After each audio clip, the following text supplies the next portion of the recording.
everyone. It's 4 o'clock in New York. Almost exactly 4 years since the last FBI director, Jim Comey, working for the last president, was reluctantly drawn into the 2016 election. Democrats on the House Judiciary Committee today calling for the current FBI director, Christopher Wray, to open a criminal investigation into Donald Trump's efforts to corrupt the U.S. Postal Service and to have a political donor work to disable the post office ahead of the November election. New York Times today reporting, quote, 2 Democrats on the House Judiciary Committee urged the FBI director on Monday to open a criminal investigation into the role that the Postmaster General, Louis DeJoy, played in mail delays that they said threatened to compromise the November election. The committee members, Ted Lieu of California and Hakeem Jeffries of New York, made the request in a 2-page letter to the FBI director, Christopher Wray. They also called on the Bureau to scrutinize the actions of the Postal Service's Board of Governors. In addition to calling on law enforcement to investigate whether crimes have been committed by Donald Trump's allies, House Democrats are canceling plans for a break and heading back to work this week to try to rescue the Postal Service. And just this afternoon, Postmaster General Louis DeJoy agreed to testify before the House Oversight Committee. That emergency hearing now set to take place a week from today, moving up testimony that was scheduled for next month. While Donald Trump has been sowing doubt about the legitimacy of the election for many months, the Postal Service, functioning as an arm of his war on democracy, has jolted Democrats into action. Today's moves to restore the functionality of and confidence in the post office follow a warning to states that mail-in ballots may not arrive in time to be counted, a development that the Washington Post reports may have already had Donald Trump's desired effect. Quote, thousands of voters have called government offices in recent days to ask whether it is still safe to mail their ballots. That's according to officials across the country. Attorneys general from at least 6 states are huddling to discuss possible lawsuits against the administration to block it from reducing mail service between now and the election. Several sources told the Washington Post it's the kind of chaos and confusion that Trump's critics have warned about over the course of his presidency each time he's trampled over another norm. But in a new op-ed for the Washington Post, retired Navy Admiral William McRaven, former commander of the U.S. Special Operations, warns that this time the consequences could be catastrophic. He writes this, quote, as Trump seeks to undermine the U.S. Postal Service and stop mail-in voting, he is taking away our voice to decide who will lead America. It is not hyperbole to say that the future of the country could depend on those remarkable men and women who brave the elements to bring us our mail and deliver our vote. Let us ensure they have every resource possible to provide the citizens of this country the information they need, the ballots that they request, and the Postal Service they deserve. Donald Trump's war on an election that hasn't happened just yet is where we start today. Dr. Jason Johnson, a professor of journalism and politics at Morgan State University, is here. He's a contributor for the Griot, plus former top State Department official Rick Stengel, and associate editor for Real Clear Politics. Our friend A.B. Stoddard is back. Rick Stengel, I have to start with you because I wrote that, I read it on the teleprompter, but hearing it out loud, it is impossible for it to sort of sink in that we're talking about the news in America. These are headlines that you're used to reading in a third world country. How did we get here? Well, by the way, we need election observers in America, which is the kind that we used to send to other people. You know, I want to talk about, yes, unraveling our institutions is what authoritarians do. Donald Trump is trying to do that. But I'm so glad you mentioned Congress coming back, because I just want to put a little historical context. The postal power is an enumerated power in the Constitution in Article 1 that is given to Congress. Congress needs to use it. Mail-in ballots have red and blue voters, and I'm so glad they're coming back now, because one of the ways that we undermine Trump's ability to undermine our institutions is institutions like Congress functioning. So I'm glad they're coming back. I'm glad Nancy Pelosi has summoned them, and I'm glad they're suing the federal government, because the federal government basically is a custodian for the Postal Service, which Congress operates. There's so much to unpack there. I want to put a pin in the political conversation, because I'm told that Bill Stepien, the new campaign manager, is out of his mind, a word I can't say on TV, that Trump is undermining the mail-in vote writ large, because Trump needs a lot of mail-in vote. All members of the military vote by mail. A lot of people in states that Trump would need to vote for him vote by mail. I want to go, though, to the other development and the other sort of historical echo with you, Jason. I think I was in one of these studios here when Jim Comey very reluctantly entered in a pretty large way into the 2016 election. You now have, with Congressman Jeffrey's letter, a request for Christopher Wray to do the same thing, enter into the 2020 election in a pretty big way and investigate whether actual statutes have been violated. Let me put them up. I know none of us is a postal law scholar here, but it's worth examining whether Donald Trump has so dismantled every institution, including his own FBI, that they can't look for crimes where crimes may exist, Jason. Yeah, this is why this is so problematic, and we've been talking about this for a long time. When Trump first got into office and he attacked the CIA and he attacked the FBI, we were concerned. On your show, Nicole, and several others, like, gosh, he's really attacking the morale. But that was just the beginning. First, the morale, then was forcing out or pressuring out or outright firing the people who would care about the integrity of institutions. And then it became moving in his cronies. Whether that was initially getting rid of Comey or every single other person, Donald Trump has tried to make every single branch of the government just an arm of his own desire to stay in office. And here's what's really dangerous. Whether we're talking about the FBI, we're talking about the CIA, we're talking about the post office. Think about this. 3 years ago, we never would have thought the post office would have mattered. It would have been the last thing we were concerned about, the FBI. It just goes to show, when you have a dictator come to power, or an attempted dictator come to power, there is no such thing as an unimportant government agency. There is no such thing as a superfluous government agency, because everything can be weaponized when you have someone whose only goal is to stay in power and not serve the people. And, AB, if you have to look at the way Donald Trump has grown into the job, I hate that expression, he's grown into what Jason just described. He's grown into an understanding of how to use it, to bend it, to corrupt it to his political will. Here are the laws governing the Postal Service, the questions law enforcement will have to ask to see if there's any, I guess, probable cause to investigate whether crimes were committed. Whoever knowingly and willfully obstructs or retards the passage of mail or any carrier of conveyance carrying the mail shall be fined under this title or imprisoned not more than 6 months or both. Whoever, being a person employed in any administrative position by the United States or any department or agency thereof, uses his official authority for the purpose of interfering with or affecting the nomination or the election of any candidate for the office of president shall be fined under this title or imprisoned. I mean, Donald Trump has done both, but far less grammatically correct on Twitter in the last 5 days. Yes. I mean, Nicole, looking back at all of the times we saw him push and push and push to test whether or not he would get phone calls from Republican leaders, which we would find out about later and not in the moment, urging him to stop. That was the education process for him in 2017, 18, and 19. And in 2020, at the end of 2019, he basically extorted a country using congressionally approved funds, appropriated funds that were meant for that country's security. It is an impeachable offense, what he did, and the Congress ceded its separation of powers and its responsibility to hold him to account. And from that point forward, we knew on February 5th what Donald Trump would do the rest of the year, because no one has told him to stop.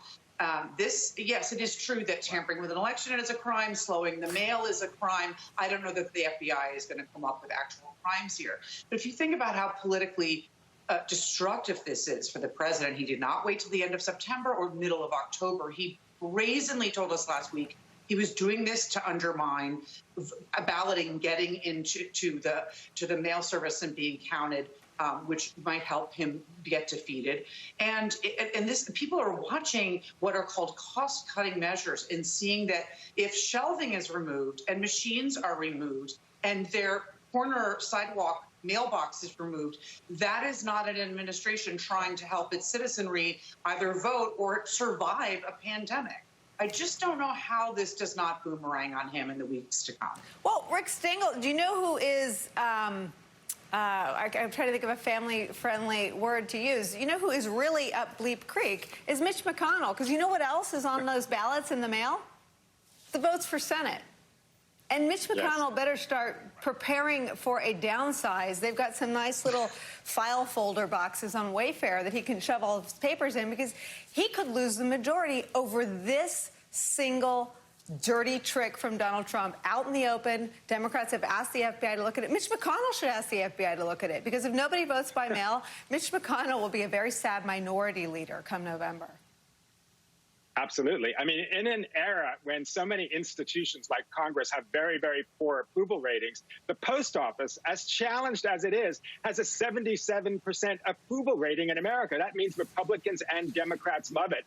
In a strange way for Donald Trump, the post office may be the third rail of American politics for him, because people are so much for it. He's trying to undermine it in every which way, and it is going to boomerang against him, exactly as you said.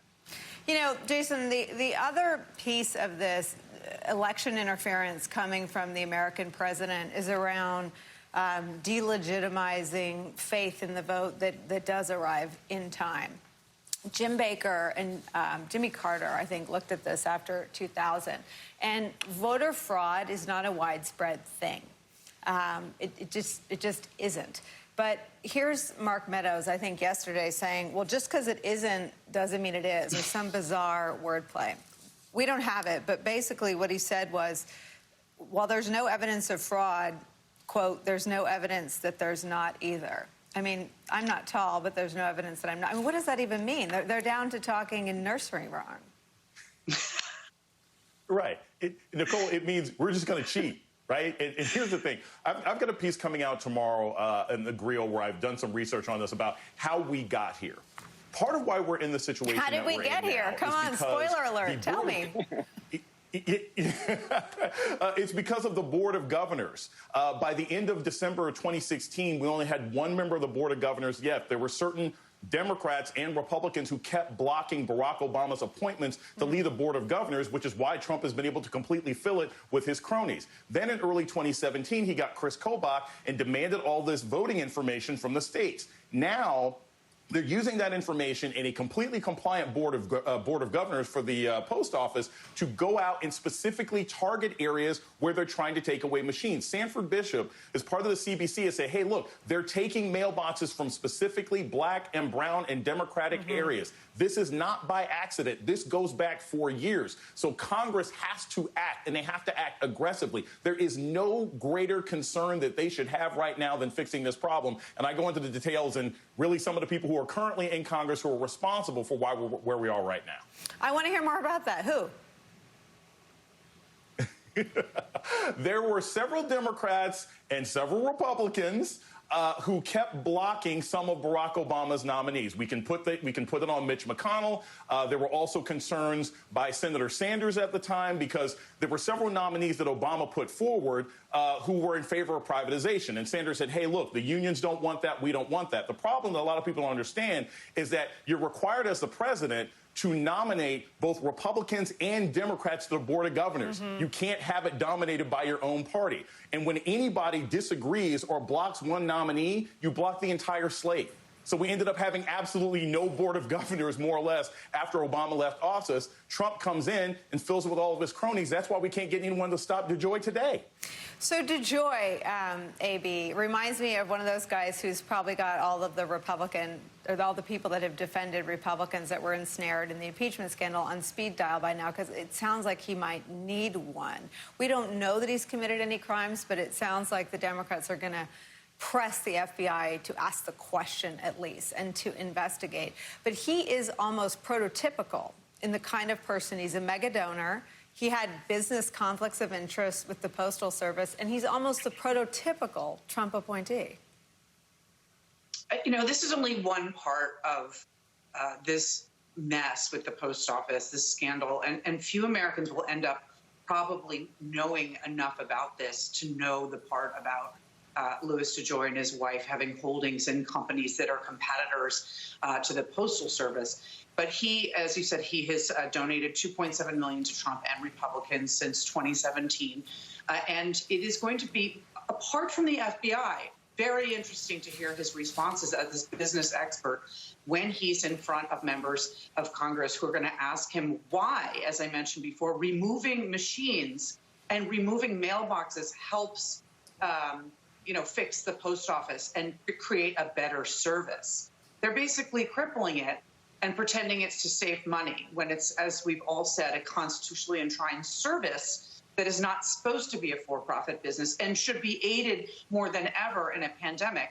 Their reforms and their business plans for the post office could have been 2 years ago or next year. But DeJoy in the hot seat will be very, very interesting. The Republicans will do what they can to help him out. But I think that it's going to be very hard for him to describe why his so-called efficiencies are really helping the Postal Service along. And, Rick, there is in all of this almost tacit concession from Trump that he can't win this election fair and square. And I've worked on presidential campaigns that won. I think I've said this. I worked on one that won, one that lost, one that basically tied come election day. But the polls must be confirmed by Donald Trump's private polling for him to be acting this way, to say today that he will not go quietly if he loses, to be literally lifting mailboxes off the streets of swing states, to be talking day in and day out about the mail vote being fraudulent. If you thought you had a chance of winning, you would actually be the ones sending out more applications for mail-in votes. Let me put up some of those polls that must match his internal polls. NBC Wall Street Journal has Biden at 50, Trump at 41, and in the battleground states, that's largely unchanged, with Biden at 49 and Trump at 42. This also probably explains some of the reporting in the Times and the Post about his donors drying up. I think that a Donald Trump sure of his own defeat, while alarming, is a riveting spectacle. I mean, we've held on. All four of us have grieved the loss of norms. But I think that his conduct in the coming 80 days is something to be on a different kind of footing, not just to anticipate, but to sort of smack down. And it's heartening to see Senator Kamala Harris smacking down the birther lies and disinformation with more speed than certainly anyone has taken to the Trump campaign in a long time. So, yes, I mean, I think you're right as you started. He doesn't want the votes to be counted because he doesn't have the votes to win. He's been doing everything he can to suppress the vote. And by the way, the Republican Party and conservatives have been trying to repress and suppress the vote for decades now because the votes are just not on their side. I do think the most dangerous period will be that period after the election, before the results are tabulated. I mean, those first few days, people cannot expect to have a result on election night, but that is a very fraught period because you have a president who will hold on to power with any means necessary. That's when we really, really have to be prepared. That's when our institutions really have to be prepared to function. Jason, other than trying to take down his Wi-Fi, how do you prepare for that? Honestly, the responsibility starts with us. I mean, because what's going to be key about election night is going to be messaging, right? You remember when in 2018 we had the midterms and everybody was talking about a wave, and then it didn't really look like a wave that night, but eventually Martha McSally ends up losing to Kristen Sinema, that it's going to take a while. It's going to require patience. If we go back to the year 2000, the fact that George Bush was declared the leader first, that's what everybody remembered, So Al Gore was already at a disadvantage. It's going to be important for the press on election night to say, hold on, calm down, regardless of what Donald Trump says, because he's going to claim that he won, right? He's going to claim that he won no matter what the results are. No matter what Joe Biden says, we have to tell the American people to be calm, to be patient, because it's going to take a while to go through this. And the president is going to try and win a narrative battle that the longer this goes on, the more he's trying to be cheated, when the reality is it's just going to take a long time. We've got to make sure that we're reminding the American people that we're not going to get a quick answer, and we're going to have to fight for an honest result against a president who's dedicated to subverting everything about America so he can stay in power. The most dangerous animal in the world is the one that's wounded, and he's bleeding right now. Jason Johnson, Rick Stengel, A.V. Stoddard, thank you so much for starting us off today. When we come back, another official from the Trump administration